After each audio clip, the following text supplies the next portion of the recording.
the latest thing is Adele revealing that she exercises 3 times a day, and that's how she lost all her weight. Despite everything I know and also know about the media and how incredibly reductionistic it can be and what it's, reporting on, I was completely derailed by reading this article. This one little article, Adele reveals she works out 3 times a day. Immediately, like, I need to work out 3 times a day. Oh my God. Right away. First things first, what's the underlying emotion that drove you to that? Shame. Yep. So here they are as marketers using shame as motivation to get people to do something that actually isn't good for them. And so this is always a really big red flag. Whenever you see an article or read something in a magazine or somebody's trying to sell you something in person, if you identify yourself as feeling shame in any way, run. That is never a good decision. Whenever you're making a decision based off of feeling ashamed about something, somebody is leveraging your emotions against their needs. So yeah, ooh, that sucks. Let's not do that. But what I did want to talk about is this sort of overarching theme in the media of holding up celebrities' somewhat sketchy behavior in order to adapt to a modern beauty standard that is nearly impossible to achieve and maintain, and has been well documented by many celebrities on the other side saying, yeah, this just wasn't possible to maintain. Like, this is absolutely what they're trying to do, right? The media is holding these people up as these, examples of how it should be done. And at this point, we're old enough and wise enough to recognize that this stuff doesn't work, but yet it still triggers shame. But yeah, it still triggers that shame, right? Are we? Because the first thing when I saw Adele's, weight loss, the first thing it started coming out was that she was following what's called the Sirtfood diet, which starts you off at 1,000 calories. And then I think you eventually go to 1,500. It starts out with, it's like the age old get control now diet start of like, you've been doing things that are bad. Therefore you need to go and be extra good for a period of time. And that will balance you out because you're bad. And so literally I've got the Sirtfood website up here, Sirtfood diet website. Sorry. And it says the first phase of the Sirtfood diet lasts only 7 days. That's already the biggest, brightest red flag of all. Is it's telling you that what it's asking you to do is unsustainable. It's not even sustainable for longer than 7 days. It's in the wording. Then why even do it? Why eat 1,000 calories for 7 days? Because you've been bad. What are we leveraging again? Shame. You feel out of control. You feel like you don't like the things that you're doing. That's shame. Then let's counteract that with some good old fashioned self-discipline. Why don't you just get control of yourself, Liz? If you could just eliminate these things for 7 days, you'd see how much better you feel and you'd never want to be bad again. That's worked for me over the years. When I give up gluten, when I give up dairy, when I give up carbs, that really worked for me. Right. And this is one of these common threads that you can use to identify a fad diet that is not designed to actually improve your health or longevity versus something that really is, like finding a professional who can help you work on your relationship with food, which brings me to my next point about the Sirtfood diet. If we go over to the warning signs of disordered eating and we look at what they are, I can pick out 4 or 5 that match up with the one paragraph I'm reading on this Sirtfood diet website, which is basically like eliminate food groups. Let's see, what's it say? This is from, I just pulled a random one. There are lots of these websites out there, but this is the Cleveland Clinic, right? And so it's a documented medical place. This is not just some random site trying to sell me something. And it talks about the physical sides of disordered eating. And I think this is really important to address, that oftentimes with disordered eating, the physical symptoms are seen as positives, right? And this is really, really scary because one of the biggest signs of disordered eating is a significant fluctuation in your weight. And if you are following a fad diet, you're going to view that as success. Yeah, that's already a little scary, right? If you notice changes in skin and hair, right? If you're noticing fainting or feeling dizzy or weak or tired, these are things that you're told to expect on the first 7 days. What's the first thing that happens to you on keto? Keto flu, right? These are now baked in to the diets telling you that this stuff is okay, when what you're actually doing is you're destroying your relationship with food in your body by following these unsustainable plans, right? So then we get to the emotional signs of disordered eating, which people are usually a little more open to hearing about, but it takes a long time because again, these diets are promoting them. Being preoccupied with weight, food, dieting, calories, and carbohydrates to the point that eating and managing weight become a primary concern over other activities. If you're spending more than a few minutes a day or an hour a day planning and preparing your meals, and you're fixating on what's in your meals, and you're worried about whether you should be eating coconut sugar versus regular sugar versus agave nectar, you are exhibiting a sign of potentially disordered eating. And this flies right in the face of everything the diet industry is asking you to do. Every single diet out there is going to tell you that every single food that you eat matters and either is improving your health or destroying it. So how do you then follow one of these diets without generating disordered eating?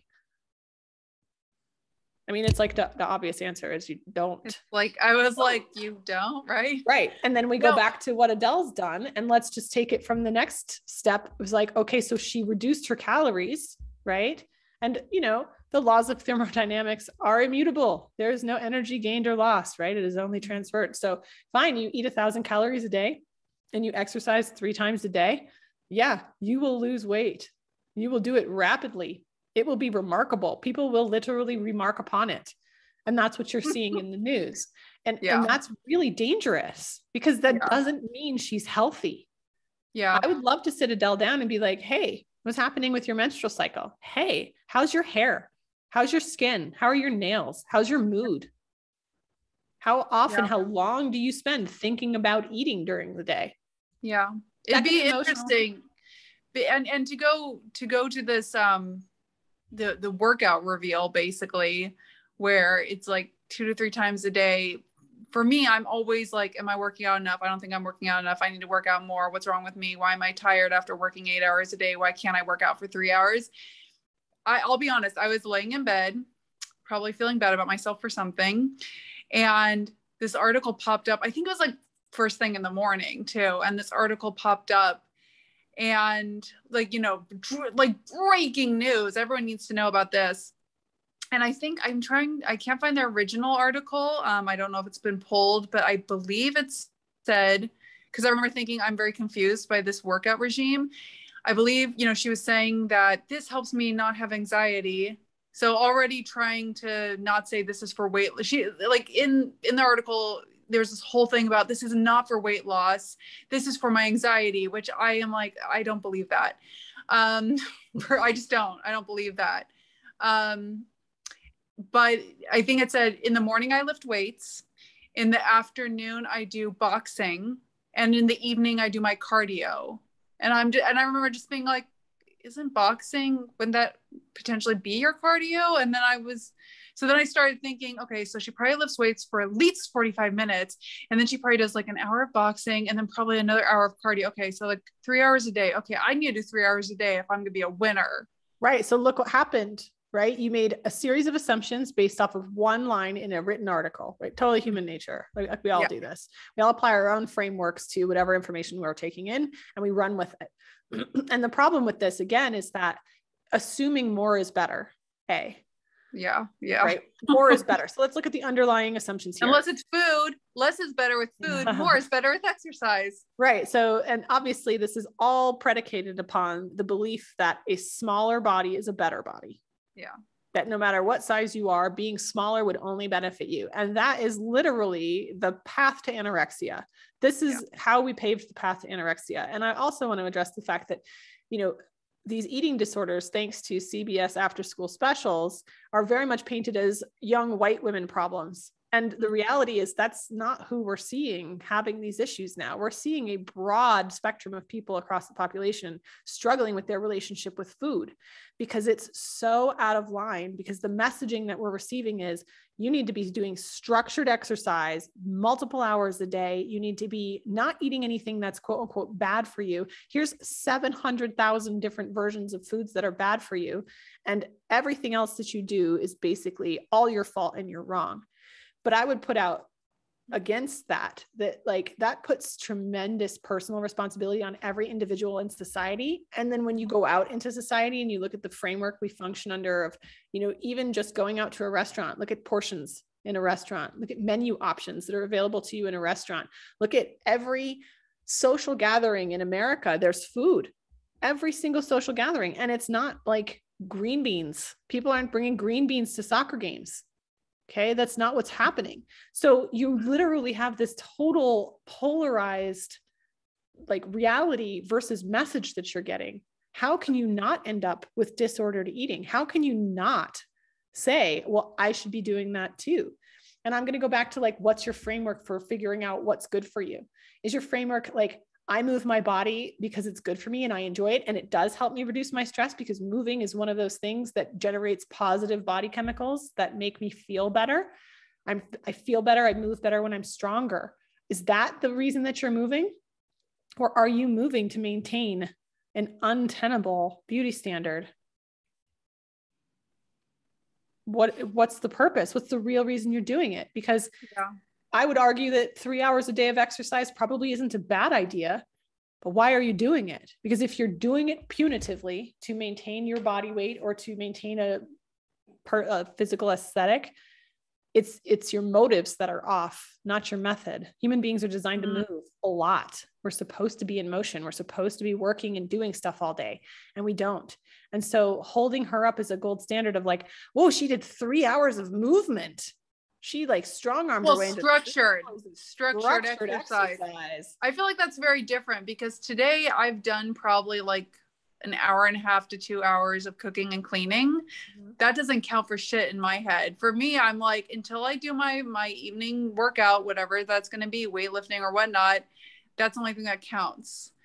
Yeah. And I think this is the danger zone, right? Is that, you know, certain activities count, others don't.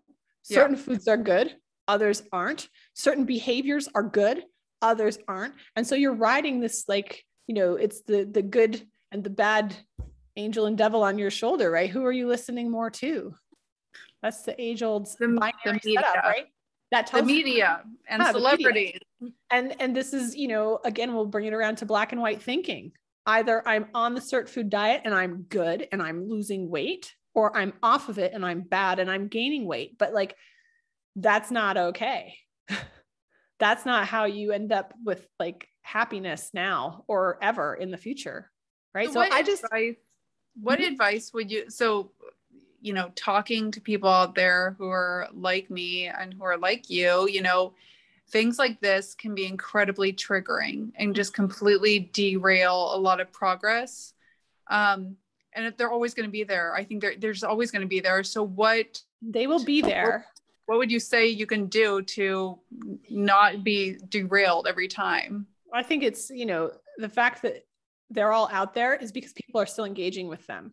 Yeah, I did. They're engaging. I read, and then I came up with I came up with a whole new workout routine for myself in the matter of like 10 minutes of like, I need to be that. Look how much attention she's getting and help. And, you know, everyone's like, wow, you're so worthy now. I need to be more of that. And that hits a lot of evolutionary buttons for us, doesn't it? Yeah. Right. And so the trick is not looking at that and saying, that's what I want, and deciding you're less than. The trick is having your own personal framework for what taking care of your health looks like and filtering those messages out. Because if you continue to engage with it, then of course it's going to get in your head. So if you see something like Adele loses 150 pounds by breathing only oxygen underwater, like, I don't know, something super rando, right? She only kicks her legs. She doesn't use her arms when she's swimming. I mean, whatever, like, don't engage with it. Move on. Be like that. Yeah. Just categorically understand that it's not real. Right. So and just to solidify that, I want to read to you the signs of disordered eating. And then I'm going to read the Sirtfood paragraph on their website. And I want you to flag the problematic statements. Okay, here we go. So physical Physical things are all, feeling dizzy, weak, changes in menstrual cycle if you're a female, changes in your skin, acid-related dental problems. If you start getting cavities, this can happen. These are all signs and symptoms. What? These are real things. Of eating disorders? Of eating disorders. Like these are physiological symptoms that we don't often associate. Changes in your bowel movements, right? Whether they're harder, softer, frequent, less frequent, those are signs that something's up. Stomach complaints and pain, fluctuations in weight, those are physical. The emotional signs are the ones I really want to pay attention to, though, because these are the ones they're playing on to market to you. Mm-hmm. Okay. So again, being preoccupied with weight, food, dieting, calories, and carbohydrates to the point that eating and managing weight become a primary concern over other activities. Can't go out with your friends because you're on a diet. That's a red flag. Can't eat at your friend's house because they're going to cook food you're not in control of. Red flag. Being preoccupied with body image, body size, shape, a specific part of the body, and or number on the scale. If you're judging your worth by your physical being, chances are you have an imbalance in your relationship with food. So like everyone. Well, but where does it come from? Significantly limiting the repertoire of foods by restricting whole categories of food and only considering a very small number of foods safe to eat. Yeah. I mean, pick a diet. They all do it. Okay. Performing specific food rituals. I'm going to include weighing and measuring your food. I'm going to include making sure you drink a glass of lemon, apple cider vinegar, cayenne pepper, ginger water before every meal, whatever, pick one. There are a million diet food rituals that we could apply here. Taking supplements, food ritual, right? Then the last one here is withdrawing from social eating activities. Okay. Now over to the Sirtfood diet website. Here is literally word for word what it says on this website. The Sirtfood diet is one of the latest and fast becoming popular diets in the world. Famously known as a celebrity favorite in Europe, this diet consists of 2 phases that last 3 weeks. I wish I had a little red flag. I just pulled it up. The first phase involves anything that says celebrity is probably red flag. Anything that says it's only lasting for a couple weeks, like there's more. The first phase involves restricting calorie intake, increased green juice intake, and all meals come with Sirtfoods. Food rituals, restricting intake, preoccupation with calories, and or specific food types. Right there. What would you say? Because I can already fathom, with certain diets where they're going to get into like, this is why, even though you're only going to do it for like a week or two, why it's going to change your whole body. That's the next sentence. How did you know? The next sentence literally says, why should I do this to myself? Sirtfood diet. Well, because it aims to jumpstart weight loss as a preparation for the second phase, because wait, there's more, which marks the beginning of the diet maintenance. Diet maintenance. Whoo, getting warm from all the red flags in my space right now. Okay. God. Does it require specialized equipment? Why, yes, it does. You have to have a juicer. Can you do the Sirtfood diet without this specialized piece of equipment? No, because the Sirtfood green juice is an integral part of this diet. Right? It's the next thing. Sirtfood green juice. Arugula, parsley, celery, matcha green tea. Do they sell their own juicer? That would be like amazing if the Sirtfood diet .com sells its own juicer. So we've got lots of levels of marketing kind of mojo in here with like, I'm using all of these foods that have been previously identified through other marketing monies as superfoods. You're just making a super healthy green juice. It's so good for you. Throw out all of the fiber, and all of the other things in the plants that you could definitely use to poop, but don't have those. Just take in the straight shot of juice, which is all sugar, because that's going to help you when you're on 1,000 calories with your insulin. That's awesome. Do that. Then the sarcasm is so shit. Was that a little heavy? Was that heavy sarcasm? I don't know. I felt like for me, that was pretty light. All right. There are plenty. So just in case you're worried, because I'm telling you, you're going to be on this restricted thing, I want to reassure you in this next paragraph that there are plenty of Sirtfoods that let you enjoy delicious recipes in every meal, including onions, walnuts, turmeric, buckwheat, dates, blueberries, capers, and more. Oh That's my God. almost Buckwheat and foods. I can have buckwheat I and can have capers. 15 foods. Are you Wow. type? I'm going to make a buckwheat kipper pancake. That sounds great. If you can't go a day without caffeine, shame, then you'll love how you can have coffee while on the Sirtfood diet. Oh, not shame. I almost shamed you, but just so you know, that other bad thing that you do is just fine here. Don't worry about it. Even better, you are allowed to have wine and chocolate. 85% cocoa though. You're allowed. I'll let you. It's okay. Yeah, you're not going to go to prison for having chocolate. White wine, shame city. Since the first phase of the Sirtfood diet only lasts for 7 days, there are no dangerous safety and side effects to worry about. Yeah, let's let that one hang there. I mean, that one speaks for itself. The too low hanging. The fruit was too low hanging. I mean, I didn't even have to bat it off the tree. It was just like, it just fell on the ground, rotted away. When you religiously follow the diet during the 3-week period and follow the religiously, it said that diet maintenance, recommendations while exercising regularly at the same time, then you can expect fast, safe, and amazing weight loss results with the Sirtfood diet. So actually, this doesn't work. And safe. Actually, this doesn't work because if you don't exercise and you don't sleep and you don't take care of your body in general, this doesn't matter anyway. It was right there. I mean, I'm not even making it up. They have to say that because they know that that's the thing. Now, this is sponsored by Citibank. No, I'm sorry. ClickBank is the sorry, Citibank. Sorry. Sorry, Citibank. Cut that out. Bank. But I mean, that's 4 paragraphs. Basically, like, I just want to put myself in the head of the person who had to write this copy. That's a person as a marketer themselves. As a marketer, sometimes you're like, oh my God, but I live in America, so I also need money to live. So I think the point is, right? If you look at the commonalities between what it takes to be healthy and thrive and what these diets are eliminating, you'll find that any of these diets that you could actually adhere to will make you lose physical pounds. Like, you will lose weight. But there's the whole next level of questions of like, are you losing fat and muscle, or are you just losing fat? Are you losing water? Or what are you losing?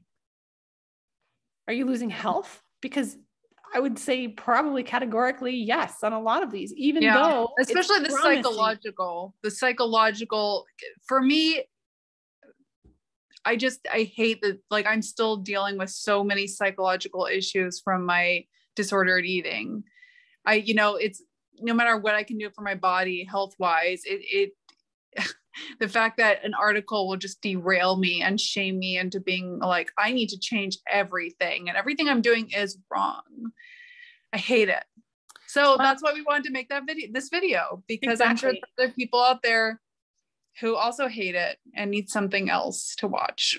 So just to sum this up, when you see something like this, or you read something that makes you feel that shame and triggers your control response, as in like, this is out of control, I need to do something, that's your biggest red flag ever. Not that you can't or shouldn't make healthful choices and make changes to your lifestyle that support long-term health. That's not what I'm saying. When you feel a knee-jerk reaction, like, oh my God, I'm failing, everything I do is terrible, that's the marketing. Yeah. Thank you, Kris.